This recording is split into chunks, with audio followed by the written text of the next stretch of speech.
And I think that can be very detrimental too, when it's like you stop competing with others. Now you're competing for yourself. I think really changes you as a person. I think you can get sick from it mentally, physically. I think that you can lose sight of who you are. Welcome to Her Side of the Story. This is the podcast where sister friends tell their side of the story about relationships, lifestyle challenges, and triumph. Here are your hosts, Ray and Ash.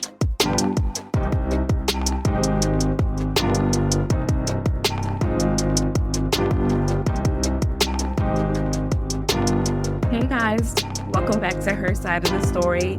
We're so happy to be back with you all. Happy July, happy summer. Yes. Hey guys, happy July, happy summer, happy birthday to Ray Ray. And happy birthday to Ash. We had our birthdays since our last episode, both of us. Yes, that's true. We really did. We had such a great birthday this year. So I'm very thankful for that. I had the best birthday, and thanks to Ash for really making it a birthday to remember. And my other friends, and my cousin came through, my Tampa friends, like I felt the love. It was the best birthday I ever had. It was amazing. My girl showed out. You would have thought I was her man. Okay. I got to show up for my girls so that the men understand how my friends need to be treated. Yes, so I will get a little bit into what we're talking about today. So there are so many rules we live by that no one has actually handed us. Somewhere along the way, we learned what success looks like, when we should get married, how ambitious we should be, how much we should sacrifice, and even how we're supposed to show up as a woman. But who decided any of that? Like, for real? That part. So this episode we're just going to get into it because it's a lot to unpack today. So have you ever heard yourself chasing something you thought you wanted only to get there and realize, you know what? Maybe you wanted it because someone else said you should. Mm-hmm. Or maybe you felt guilty for not wanting something everyone else seems to want. Case being marriage, children, the promotion, home ownership, starting a business, or traveling the world, whatever it is. Today, we're talking about the invisible rule book, the one none of us remembers receiving, but somehow we're all trying to follow it. Yeah. Let's get into our first segment, Ray. So Ash, what would you say? What are some rules you grew up believing? Ooh, as a woman? Mm-hmm. Okay. A big rule back in the day was I feel like in the early 90s, women were always known to have to wear dresses or skirt and pantyhose. And pantyhose. It'll be the dead of summer, you wearing pantyhose. If you at least if you were a church kid. I know I was. So it's like I was wearing my dress with my little pantyhose. Mm-hmm. My skin tone ones or the white ones. Y'all know what I'm talking about. Okay. Yes. And you couldn't, I remember when Hillary Clinton first wore her power suits, as we call them, people were like, because it was when Bill was in the White House and she came out, they had I remember this. He had a press conference and she came out in a suit. It was like a red suit. It was very whoa. And people were like, oh my gosh, she's wearing pants. So just having to always wear a dress, wear a skirt, pants were very taboo unless they were seen as very casual. You're not wearing jeans to dinner. You're wearing jeans if you're going to a festival, concert, in college. It was seen like a very youthful look. Another thing too was on Saturday or Sunday, you do your hair every week. There's none of this, oh, I'm going to rock this hairstyle for 2 weeks. No. You need to be in the salon getting that hair done or at home getting that hair done. That was just some of the myths that the rules, I guess, quote unquote, that I remember, and very Stepford Wives-ish vibes too. I feel like in the 90s when we were born, it was the career woman was really just evolving as much as she is now, but still very Stepford Wives. Can't make as much as your husband. Can't let your work overtake your family life. Mm-hmm. That's a big one. You 3 p.m. you need to be there picking up your kids and getting them. So it was very interesting because I'm like, well, what was the work week? Was the work day 9 to 3? Like, what was it? Because the It parents would be there started a picking little up the, earlier. It started a little earlier than 9. a little Mhm. earlier, right? It was like like Mhm. 7:30, right? Because I'm Mhm. like, this don't make no sense. They were doing it all. They were doing it all. What about you, right? What are some rules that you remember growing up? Mm. What immediately comes around is like 2 rules. I grew up very much that children are seen, not heard, which Oh, is yes. complete opposite of like today. I feel like these kids, they speak their mind, they tell the parents what they're going to do, what they're not going to do. That type of behavior in my household, oh my gosh, I'm not going to say get you slapped from the table because I Mhm. didn't get a lot of beatings. I was good at 2 shoes. But like it's certain things, yeah, no. If the adults are in the kitchen, we were in the living room at the kitty table. Like if they're having a conversation, we knew not to open our mouths. So that was like an unspoken rule, but you just knew it. That's a real one though. Like Mhm. kids are to be seen, not heard. Mhm. That was a big, you do not talk back. You do not address someone unless they address you. Your mom ain't gonna be on the phone and you be like, they'll look at you and Yeah, swat that little hand, that little that look, don't that look. happen. No, that little look that they give. Mhm. I remember one time we were in the mall and I wanted a penny to put in the fountain. I was like tugging on mom's skirt and she was talking to someone that we had seen. She just turned to me and gave me a look. I backed off so quickly. Mhm. Oh, Quickly. I remember the last one that I was thinking about. Weekend cleaning, like Saturday morning, Oh, having yes. to get up and clean the Yes. entire house. As a kid, I vowed that would never be me as an adult. I'm like, it's not that serious. Look at us Literally, now. it's ingrained. This whole Mhm. house is getting cleaned from head to toe. Waking up early on a Saturday morning, and yeah, I never did get that one or like that one as a kid, but history repeats itself because that's what I'm doing Yep. now. And I can say, like, with my nieces and nephews, like the talking back, I don't tolerate. Like, I look at them like they're crazy. Like, Mm-mm. who are you talking to? You talking to your mom like that? You in grown people's conversation, so it kind of stayed with me. Yeah, that is very true. That Saturday cleaning. And now on Saturdays, it's like, let me get myself together. Let me organize something. That has really stuck with us for sure, I would Hmm. say, especially in a Black household, Yeah, for sure. Yeah. You not, everybody if you got to want to get go, up and clean. yep, everybody got to get up and clean. If you want to go out and play, you got to clean first. Hmm. Okay. Do you think these rules were like verbally said or just understood? They was definitely just understood. For sure.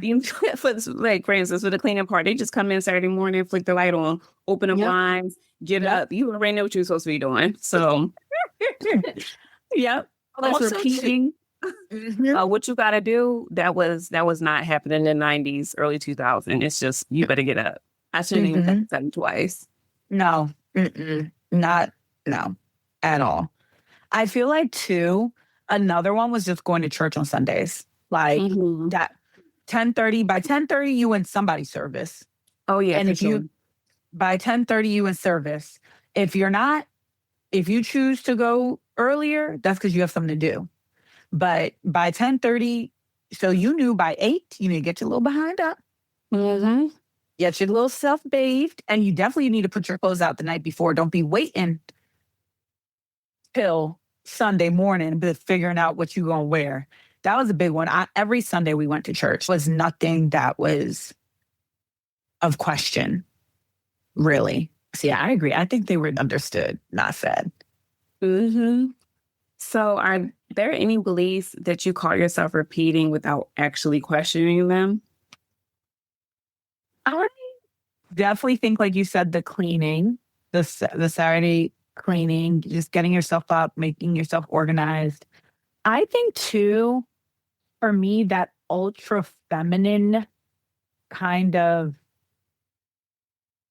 I guess, what's the word I'm looking for? That ultra like feminine environment that I grew up in, that my mom and my grandma, my aunts had, definitely has stuck with me. I really know if I'm going out, like I've never seen my mom go out in workout clothes. Not saying Mhm. you, of course, now we do that all the time, but like my mom only wears workout clothes to work out. Like if she's going to run an errand, she's putting on clothes. If she's if she's going to run an errand, she's putting on makeup. That was another thing too. You don't go out the house with no hair tied up, Oh, like little bit, at least lipstick on. That has definitely stuck with me. I would say I don't go out with makeup on all the time, but my hair definitely has to be looking like something for yes. sure. And I really try not to go out with athleisure on for me personally. Like I know a lot of people travel in athleisure on the airplane. You'll never see me do that. That's for me Yeah, like you don't. Mm-mm. no, I come dressed. One, my mom always taught me, you never know who you now I'm a taking woman, but you never know who you might meet in the airport. That's not even off of like romantic. You could be the CEO of a company who you start talking to and getting to know, and they're like, "Oh, give me a call." And they think like, "Oh, this person looks put together." I'm not saying that the athleisure doesn't look put together because I know people are like, "Ashley, what are you saying?" No, it does. It can. Sometimes it doesn't. But you'll never see me be the girl going to the airport in the slippers, in the pajama pant, and the big t-shirt and bonnet on my head. Not doing it. So I would say just that the presentation of yourself really stuck with me. How about you? No, I agree about the sophistication. Like I said this before on the podcast, I have a very traditional mindset of like family dynamics and how they should look.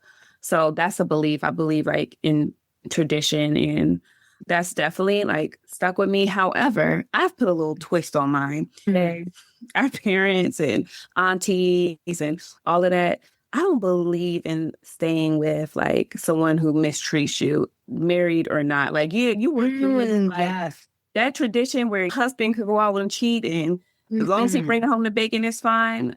That's what I don't. And it's a running joke, like, oh, Sheree keeps a boyfriend. I also get rid of them. Like Mhm. that's the twist I have on tradition. Yes, I want the traditional marriage, husband, wife, kids, all of that Mhm. good stuff.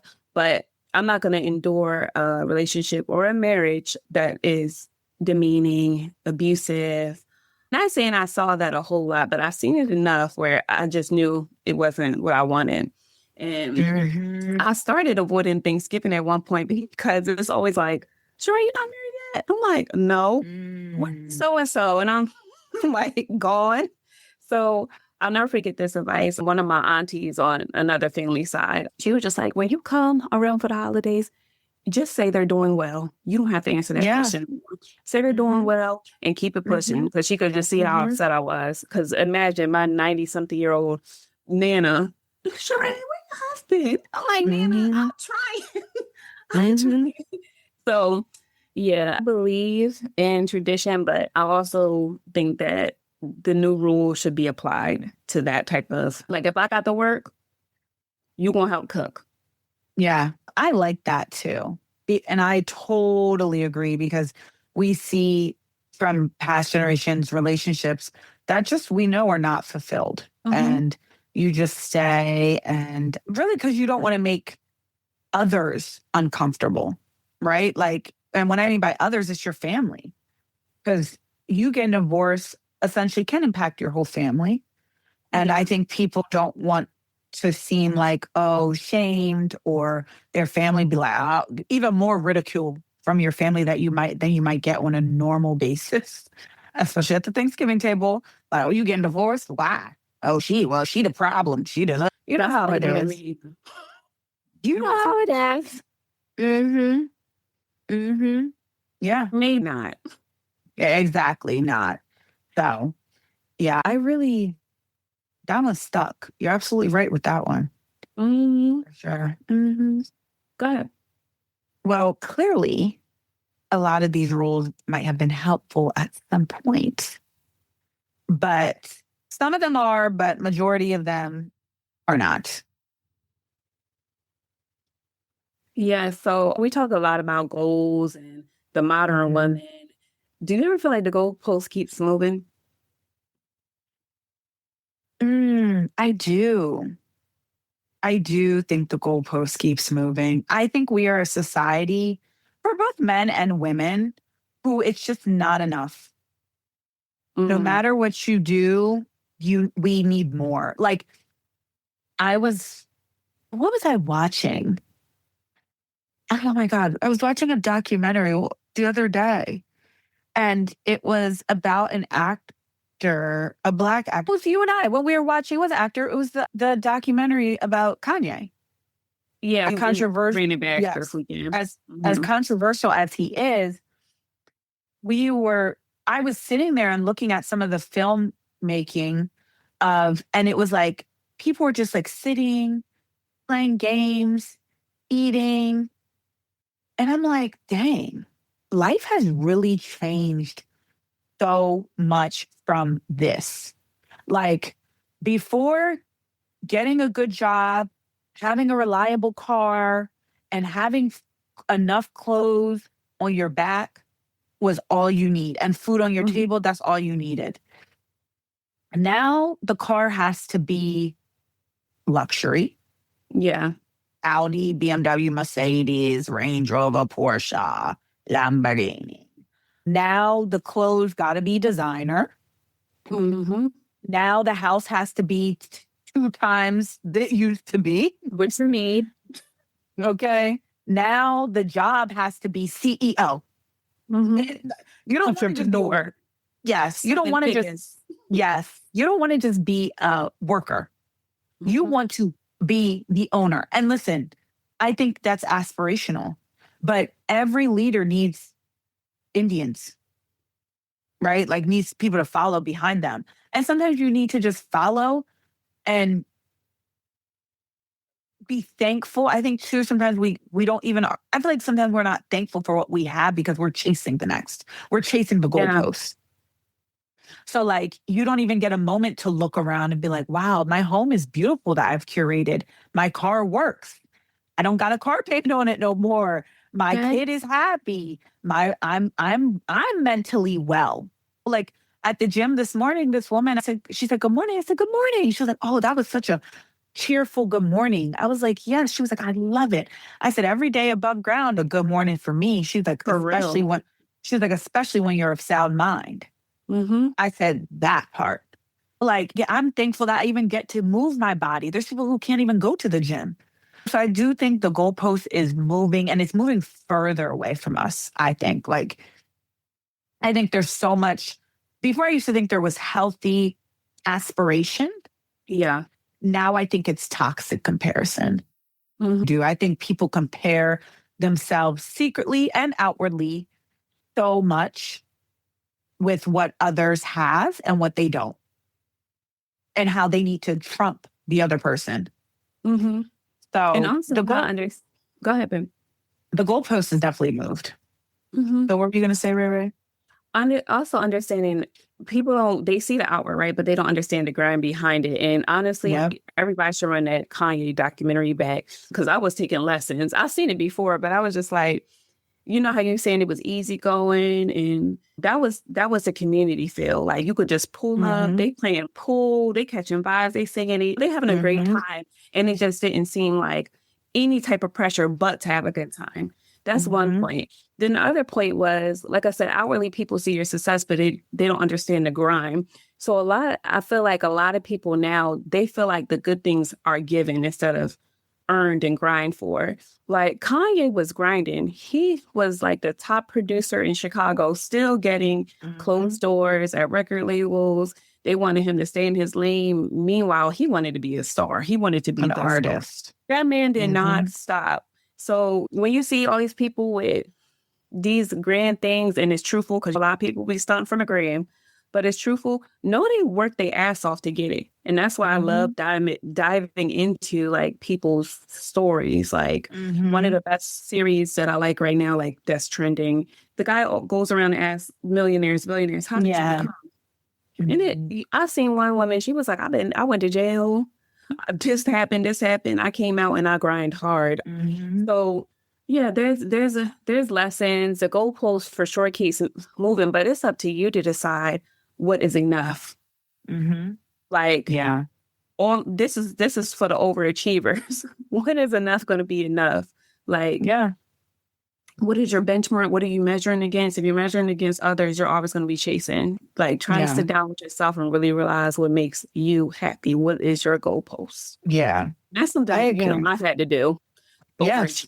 Like, what is my goalpost? What is your goalpost? And that Kanye documentary, and I can't believe we're talking about Kanye West because I definitely am not on the Kanye bandwagon anymore. But one thing it really showed me was how he changed over time. Like when he first started, we even talked about his smile. Like, I can't remember the last time I saw Kanye West smile. Like that, his smile. And it was like, because it was just a little bit more simple, you know? And yes, the more, like they said, more money, more problems, right? More money, true. That's why you have really good goalposts. Yes, it's true. And I think for him, I don't think he was, I think Kanye West is a very rare human, as clearly we see. I don't think he was competing with others. He has an internal competition. I think that's very unhealthy, clearly, for himself. And he just wanted and wanted and wanted. And I think that can be very detrimental too, when it's like you stop competing with others, now you're competing for yourself. And it really, I think, really changes you as a person. I think you can get sick from it mentally, physically.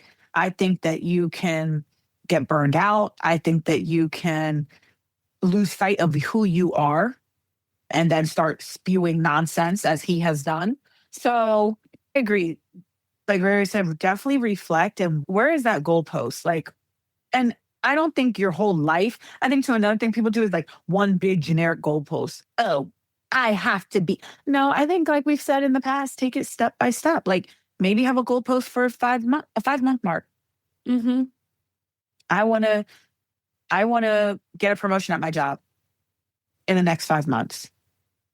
And if I don't, I should go to my supervisor and say, why did I not get that promotion? Which is a hard thing to do to better yourself. Like the goalpost is a real thing, but I think we have to make it a little bit more obtainable than so unrealistic at times. So yes, I definitely some good reflections here. I'm like, and here I go. There's a science behind that too. When you set your goals too high, you're less likely to achieve even the achieve them. Mm-hmm. Yeah, you have to be realistic in your goal setting. Mm-hmm. You definitely have to be realistic in your goal setting. I agree. So, right, there have been a lot of people blame social media for comparisons existing. And yes, we are exposed to a lot of like differences in what success looks like now, how your coworkers measure it, how your loved ones measure it, how you measure it, how your partner measures it. Have you ever questioned your own timeline because you were comparing it to someone else's? That's an interesting question. So I really don't compare myself to others. Like, not really. I mean, I feel like we all do it, maybe self-bully, but not really. But I think social media puts the accomplishments of others and stages of others smack dab in your face, where you're like, you look at yourself maybe in a negative way, or you do feel behind. I personally had to stop doing that. And I'm good for taking a social media break. However, we can't take a social media break. We have a podcast. So I used to use that social media break, and I'm gone years before, like 2 or 3 years at a time, just to like make sure that my goals are my goals. My vision is my vision. I'm very intentional about what I put in my eye and ear sight, really, because I like my ideas to be original, et cetera, et cetera. And that's another form of comparison, but that's not the point I'm trying to make. So yeah, of course, I've compared my timeline, social media time and in real time, like not the majority of my friends, but one of my friend circles right now, everybody is married, getting engaged. It's easy to feel like, dag, and I left behind. But also, too, the training of the mind is everything. There's a saying that you say, Ash, that has really like been my saving grace the past few months. And it's like, the one who laughs last laughs the loudest. And she's like, Ray, your time is coming. And girl, it's gonna be a big dog. Watch. It's gonna be a big dog. And I'm one that I'm seeing. It's gonna be a big dog. Yes. So I stopped comparing. And then I would say this, if you have like a comparison thing, always just do the research behind the person, right? Mm-hmm. Because then when you do the research, you're like, oh, I'm actually doing all right. This person, they half the time they're 5 to 10 years older than you. Really. You compare with somebody who done been to college or haven't been in the trenches, had failed business after failed business, and now they popped off, and you think automatically you're supposed to have what they have. Or even like a lot of women with the kids and stuff. Like that's big with women. Like, why don't I have a baby? I'm struggling to conceive. A lot of these couples have struggled to conceive. Like you have to do your research. You are not behind. There is a solution for things like that. So yeah, of course I've questioned my timeline, but what I'm learning is God's timing is perfect. Like it's another cliche saying, but so true. Like every time I look back on a year or two and I'm just like, you know what? I'm on track. I'm on track. Like literally with my job, I had to check myself. I'm like, you've been promoted every year in the 5 years you've been there. You went from a coordinator to a director. You lit. Period. Lit up like fireworks, baby. So don't think you're behind in nothing, because you're not. Like where you sitting at 4-year-olds are sitting, that like they're just getting to that point. So I try to be careful with comparison. I do think it's important to line up, like you said, your goals in a segmented way, the next 6 months, the next year. And when you look back, you probably achieved all of those goals and more. So just be kind, be gentle with yourself. Yeah. I preach it, Sister Ray, because that was a little bit of a tangent. No, that was a great one, and the absolute truth. Absolute truth. I have never compared myself to people. I have definitely been observant, I think, of people and admire. I think I'm more of an admirer. Like, oh, I really like that about what they have. Because no one person has it all. So I think for me, that's why I've never compared. But I definitely observe and take note and admire what it's usually someone close to me. Like people on social media, for me, I don't really aspire to have anything they have because one, content creation is a very hard job. I think people downplay how hard content creation is. And I just know like it takes years of building a internet footprint. You know what I mean? To get brand deals at times and things like that.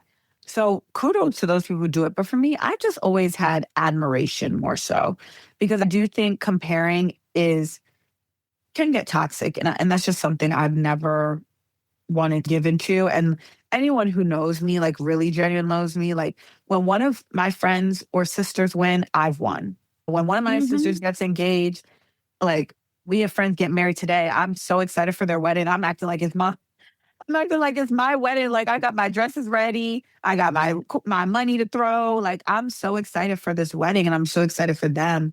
And my friends are pregnant, having babies. I'm excited. My friends are getting promotions, buying houses, buying new cars, going on that vacation they wanted. Like, yes, girl, send me the photos and next time take me. Like that's what I think when you really love yourself and know who you are, you don't compare anymore. You just really are and have admiration for the things that maybe you aspire to have. It's really a keyword, inspiring.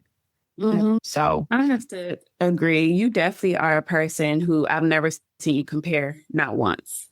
You just always celebrate. Like you're the person I call when I'm having a comparison issue for sure.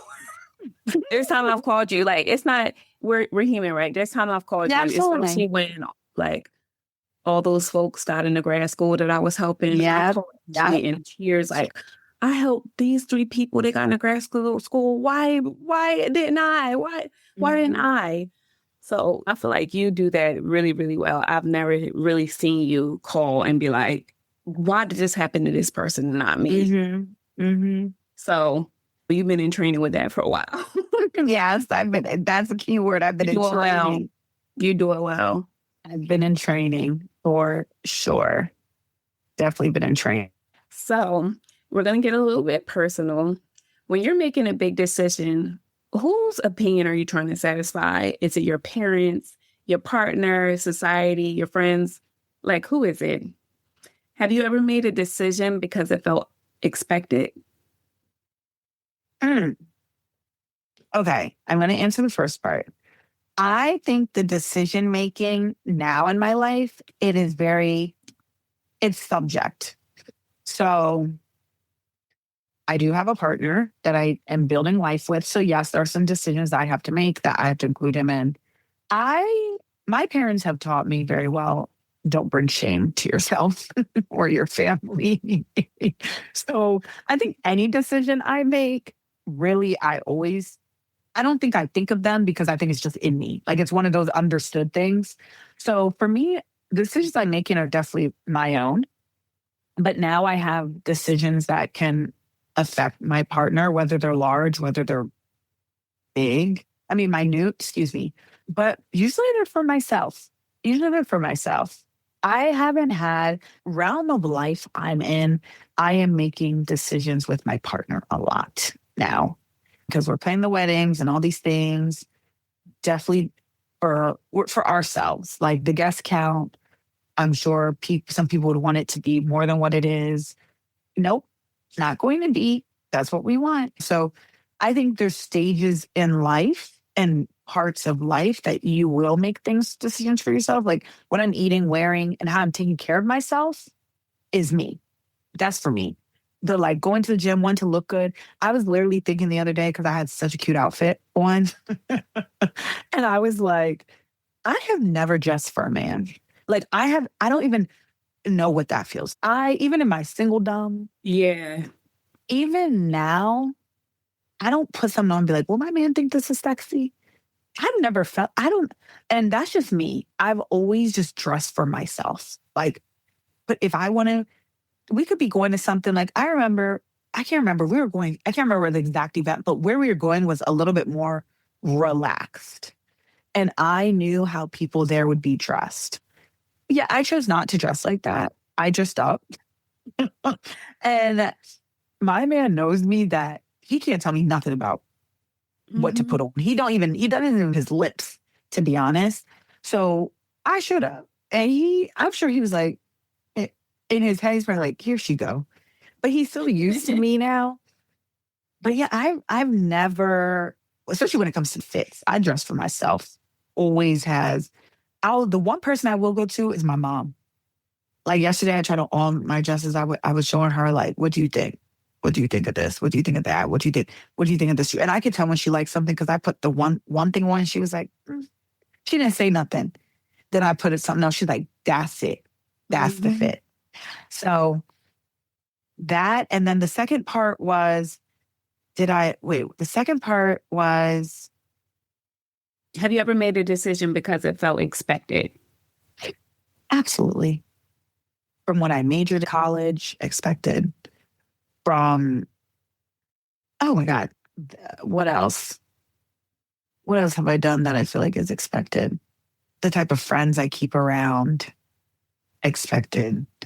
The type of person I date, expected. So, oh yeah, I've definitely made choices off of what people expected of me. What are your answers, Ray? I'm curious. So it's funny that you said, like, you always been able to dress and do what you want in that sense, like, especially like with your partners. My experience was the opposite, unfortunately, because I wasn't dating a lot of jerks and narcissists. But that's a conversation for another day. Like, I was so under pressure, like, mind you, I like to dress up too. I had a partner who couldn't keep my lost. Okay. And like, oh, that's too much. I don't know how to dress down. This, like, I just don't. So just having like that, like, oh, you're too dressed up, or if I gained a little weight, oh, you have like a little stomach punch, just picking as much as they could. I have like my favorite pair of shoes. It was like never wear them with you or me, like when you're with me. Girl, I went through it. So that's good to hear. And I know that's what my next partner will be like. Babe, put on you throw that shit on. We going to the supermarket, throw that shit on. So yeah, like I feel like I used to be influenced by my partners a lot. Mm. You ain't had to that hard. Not no more. I didn't say. You said so. And then like being the eldest daughter, there's those expectations like taking God. care of yourself and the whole family, and you got to be just available all the time. So definitely, I feel like I would say before like 27, it's really just within the last recent years that I really shifted my mind to like making myself happy and doing things for me, because before then it's like I gotta support my friends, I gotta support my family, I gotta keep my man happy. You're neglecting yourself. You were neglecting myself. So for sure. Yeah. So the second part is has there been a decision I made because it felt expected? Well, yeah, I don't think I've told this story, and I'm not gonna get into the story, but we know I've been engaged once. The timeline was talking to me at that time. And it's just, okay, you got a 6 foot, he dark skin, going to school to be a doctor. And when in all actuality, my discernment from the very beginning was just like, this ain't it, this is what you want.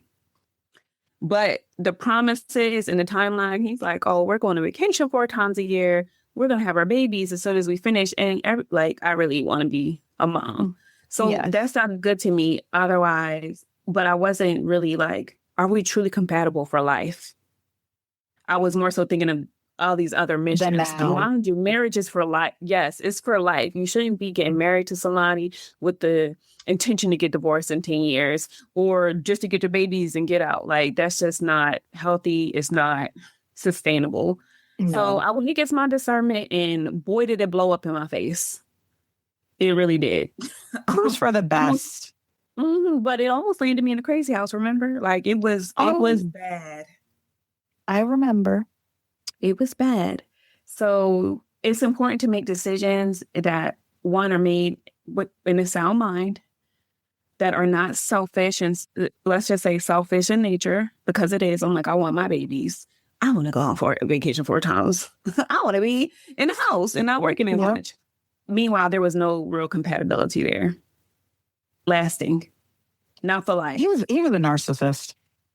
We wasn't going. I like these that word delicately, because it's my profession. I don't know. I do. We're not doing that. Because Lord, come to find out, my episodes be listening hard. Yeah, it just we weren't compatible, and he blew it up at the end, unproportionately. So whatever, narcissist. Check. Yeah, that's I shouldn't have made that decision, but I was just turned 30. Everybody like, yeah, what you doing? Man, I was happy too, y'all. I'm married now. I'm married now. That's why I said the engagement party. Girl, please. Oh gosh, that's okay. We live and we learn, right? That's what life's about, and learning. Have you ever disappointed someone by choosing differently, do you think? Not really. If they were disappointed, they didn't let me know. Okay. Well, I'm gonna keep it cute. Maybe I suspect people are disappointed that I'm here in Florida away from my family in Maryland. But I think the ones who are most disappointed is because they don't benefit directly from me anymore. I'm being for real. Like, she can't come at my beck and call when they need something. I don't know. I think they're disappointed for their own gain. So, yeah. And I might have disappointed my aunt and some of my friends by moving to Florida unmarried again. Oh, we get down and dirty again. So, yeah. But also, too, in this journey, I've been saying this to Ash recently. Like, this is my favorite version of me. I really got broken down this season and built back up. Very much. Everything happens for a reason. I agree. Everything definitely happens for a reason. Mm. What about you? Oh, for sure. Oh, for sure. Disappointed with my career choices. Most of my career, I'm from an African family. Like I said, we've talked about before, the paths that are usually an option for you. Yeah, my dad struggled with it for a long time. I think he still does. He just now is like, you're older, so it is what it is. But oh, for sure. Disappointed, wouldn't talk to me, didn't understand it, didn't see it as a viable career that I can make money from. Really saw it, I think, as a hobby. Like you don't do that as a 20-something-year-old. Why are you doing that? That's something you do when you're 70 and retired for like some extra change. Which is so crazy that you would do this at 70 because of the amount of work you do. I don't think at 70 I want to be doing this. I pray to God I'm not. You So, won't. and I won't be. So I definitely think I'm sure I'm disappointing a lot of people. I'm sure I'm disappointing a lot of people. I think with me, people don't express their disappointment much. I think in some friendships that are no longer around me, I'm sure they're disappointed we're not friends anymore. I always seem to be the scapegoat for why relationship dissolves. And people don't want to look inward and maybe say to themselves, what? I wasn't that good of a friend, or I was semi emotionally abusive towards her. Yes, that's a strong, some people say that, oh, that's strong. No, very, it's real. And therefore now they're disappointed in how I maybe cut the friendship off. Because everybody knows I do not mind saying I'm done. Y'all know my 3-strike rule. So for sure, I think that's part of life. You're going to disappoint. Anytime you are choosing yourself, someone's going to be disappointed. That's how I feel. For sure. Anytime you're choosing your, yourself, someone's going to be disappointed. That's a bar. Anytime you're choosing yourself, someone's going to be disappointed. It's the truth. It's true. Yeah. So what's one decision you're proud you've made, even if others didn't understand it? Getting married at this age. Getting married at this age. Taking my time to choose my partner. That's the most proudest thing in this era of my life that I have, is taking the time to choose my partner. A lot of people are like, you're old. Sure.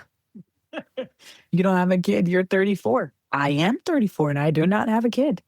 But I'm so proud of my partner and the person he is and the love that we have and the life that we have. And I always say, like, if I met him in his 20s in his 20s, because we met in our late 20s, but if I met him early 20s, and honestly, I think if I even had met him a year prior to when I did, I don't think I would like him. And I don't think he would like me because I was on some different time. So he probably was like, dang, this girl, she's something else. And I would have been like, he's a no. So choosing to get married at this time was, as much as I was crashing out, I can say that openly, about like getting engaged and this and this and that. I'm glad it happened when it did. Because I really think if it happened any sooner, I don't even know. I don't think I would say yes, not because I don't love him. I don't think I was ready for marriage, truthfully.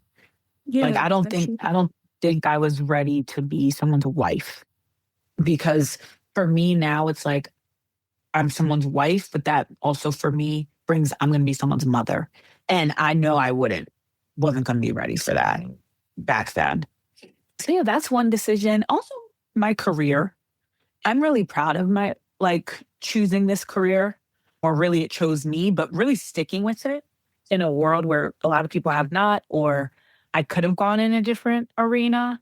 But I was like, you know what? I'm going to see this through. And it's been one of the most rewarding, sometimes annoying, sometimes challenging, parts of my life, but definitely rewarding. The amount of people, great people I have met, the amount of relationships I've cultivated from real estate has been amazing. The money that I've been able to make for myself as a woman and stand on my own 2 feet with a man, no man, feels really good and like really, really powerful for myself. So those would be the two right now that the decisions that I'm very proud of.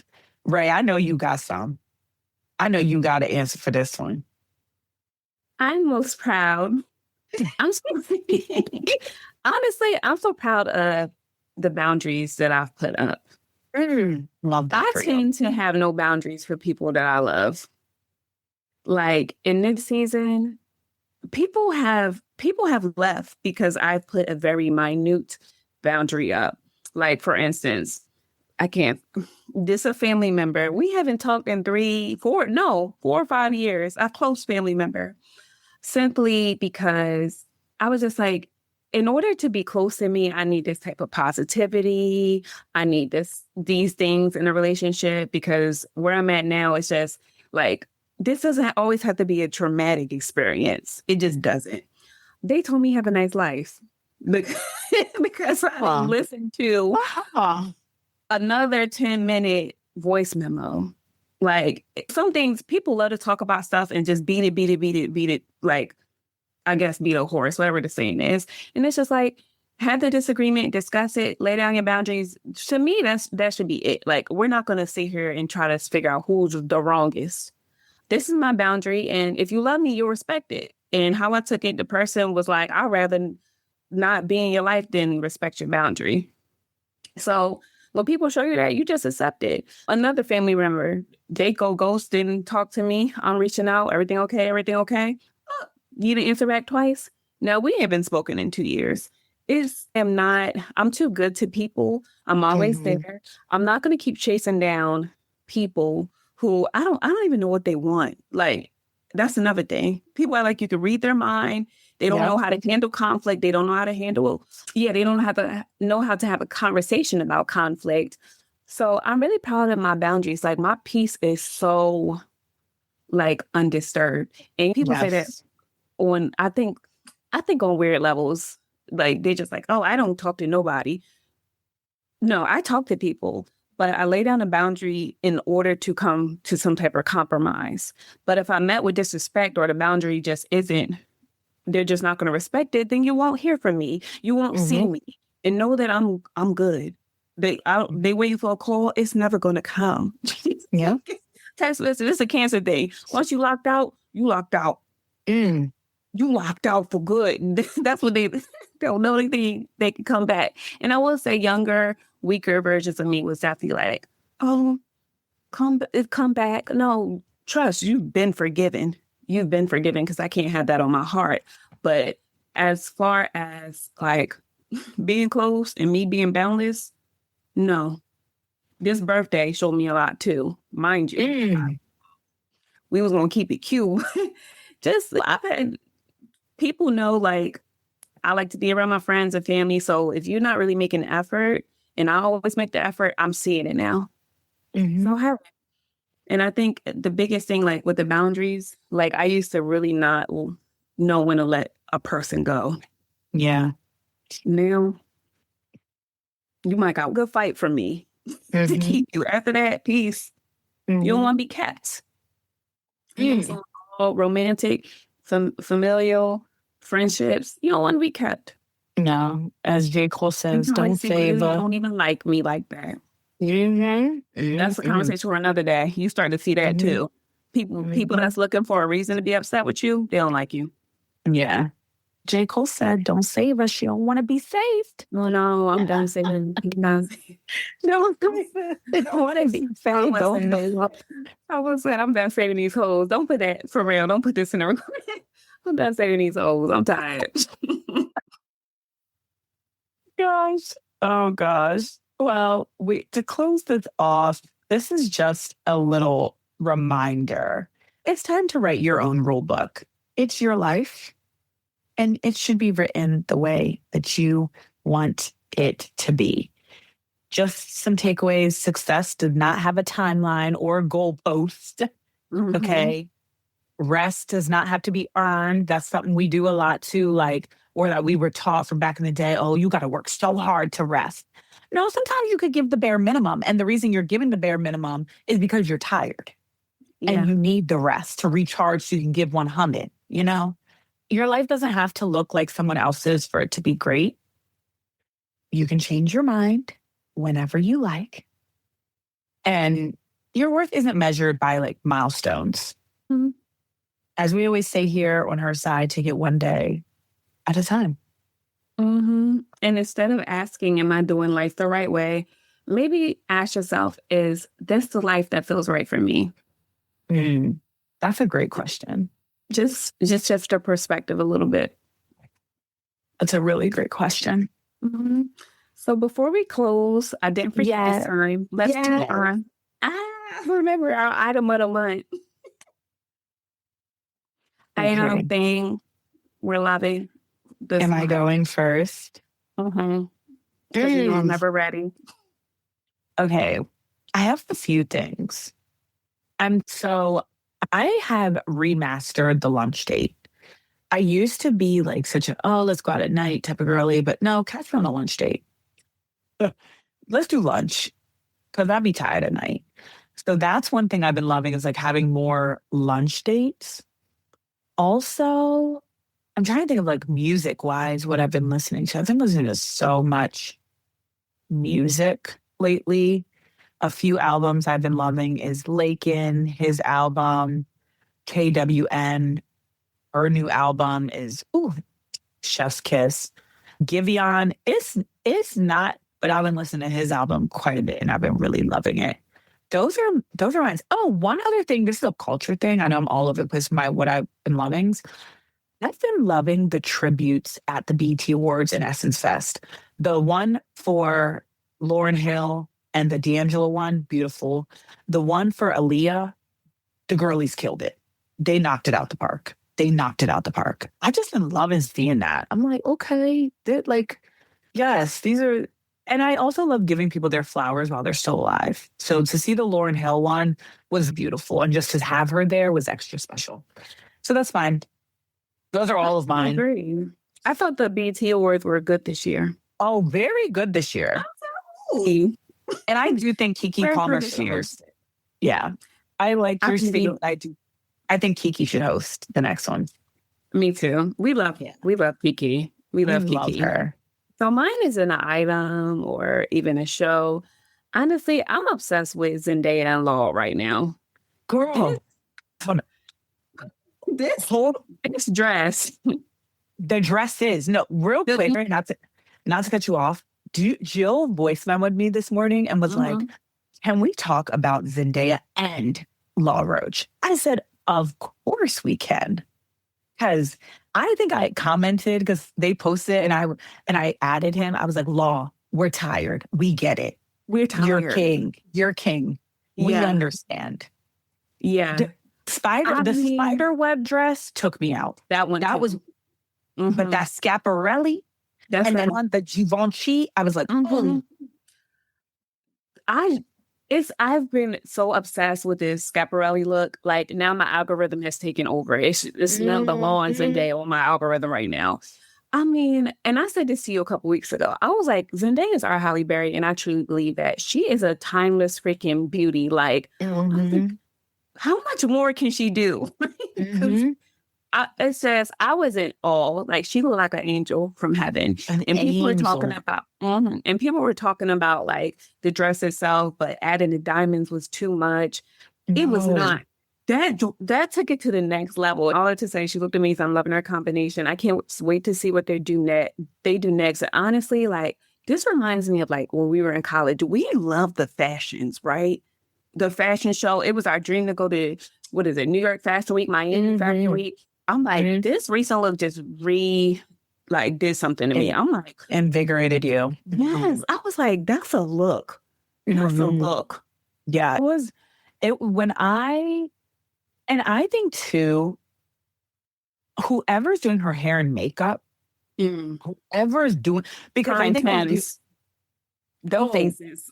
Thames always eats. Thames skin, like I don't even know when Thames has makeup and when she's barefaced because it just looks so flawless 100% of the time. Whoever's, because I think a look for me is not just the fit. It is like full cohesive. I'm like pulling your dress back, looking at your shoe. And she exclusively wears Christian Louboutin because the Miss Nice heel is named after Zendaya.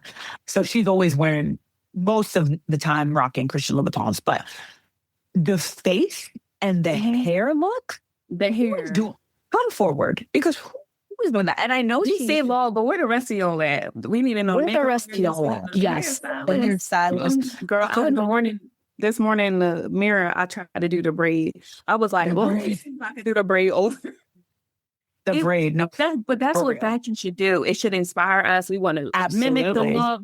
Like, absolutely. I saw that Schiaparelli. Fresh off the runway. I saw that Schiaparelli and I was like, this could be a bridal look. How can I reimagine? No, for real. How can I reinvigorate this? How can I reimagine this? Even Rihanna, in the paparazzi. Have you seen the most recent paparazzi? Yeah, I did. With her kids in it. I was like, this is giving what a hill on. Mommy. What a hill on. At night. With the wagon. I'm trying to be. We're not well. And Will. Big shirt. Okay. And Will on with the stroller. With the stroller and the baby in the front. Like, yeah. And the baby in the front. Loved every That's the modern woman. That's the modern woman. See, I'm rewriting those rules. But yeah, no, Zendaya and Law, I love this for them. I absolutely 100. I think all of us are in a chokehold this week. I think we've been in, it's been like 2.5 weeks of like look after look after look because she's promoting Odyssey, that movie that comes out next Friday. And I think it's so special that it's her and her husband in that movie. And when I saw that spider webbed dress, because her and her husband features in Spider-Man, right? Spider-Man movies. And I was like, Law, come through. Okay. And I love Zendaya and her shortcut. That for me is it. Like that short, it's not even a bob. It's like shorter than a bob. I think it just suits her. It's so elegante. I just think her as a person, she's one of those women from what we see who's just a girl's girl, who's so bubbly and like seems very kind and nice. And yeah. You know my favorite word, normal, not doing too much. Just normal. She does seem like a very normal woman. Yeah. Yeah. So love to see it. But okay, that was a good one. That's a good one. I love that one. Yeah, I love that one. I was prepared, but I was prepared this week. Yes, that's a good one. I like that. Well, they broke Beyonce's internet. Okay. That was a look. So if you haven't seen it, I'm sure you have. It's on your timeline. Some timeline. Facebook, wherever. It's somewhere there. Twitter. Yes. Threads. But yes, we love you guys. We hope that you are staying cool this summer. We thank you for joining us as always, and we will see you on the next episode. Yes, and I have to shout us out. It's our 2-year anniversary. This is our 2-year anniversary episode. So 2 years at her side.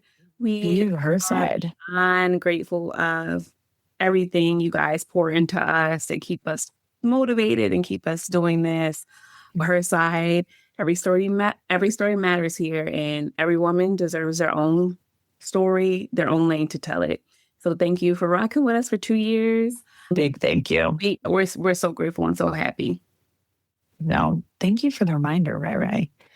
But we love you guys, and we'll see you on the next one. Okay, until next time, stay empowered, stay unbothered, and stay her. That part. Bye. Bye.